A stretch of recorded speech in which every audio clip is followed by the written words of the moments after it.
இந்தியாவிலேயே ஃபர்ஸ்ட் டைமா கிட்டத்தட்ட ஒரு 15,000 மாற்றுத்திறனாளிகள் கவுன்சிலராக போறாங்க. இதுதான் மிகப்பெரிய விஷயம்.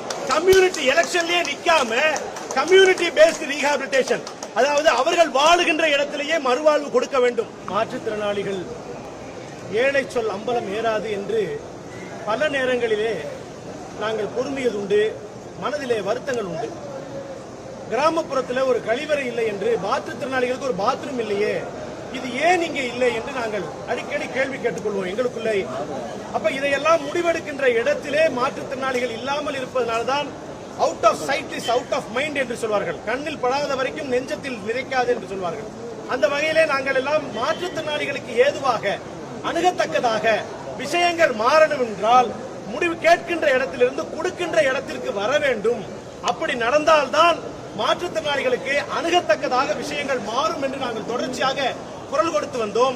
இந்த நிலையிலே தமிழ்நாடு முதலமைச்சர் அவர்கள் மிக முக்கியமாக இன்று வரலாற்று, it's a historical day. Sir, thank you so much Stalin sir, we love you sir.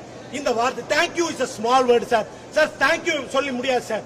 எனக்கு எங்களுடைய கடைக்கோடி ஊனமுற்றவன் ஒருத்தன் அவன் பேசுறது என் கண்ணில் தெரியுது சார். சார் அதுக்கு நீங்க தான் காரணம்ங்கிறத இந்த வரலாறு சொல்லும் சார். சார் பத்திரிகைக்கு பேட்டி கொடுக்கல sir. Sir we love you sir. இதுக்கு மேல ஒன்றும் சொல்ல முடியாது. Thank you sir.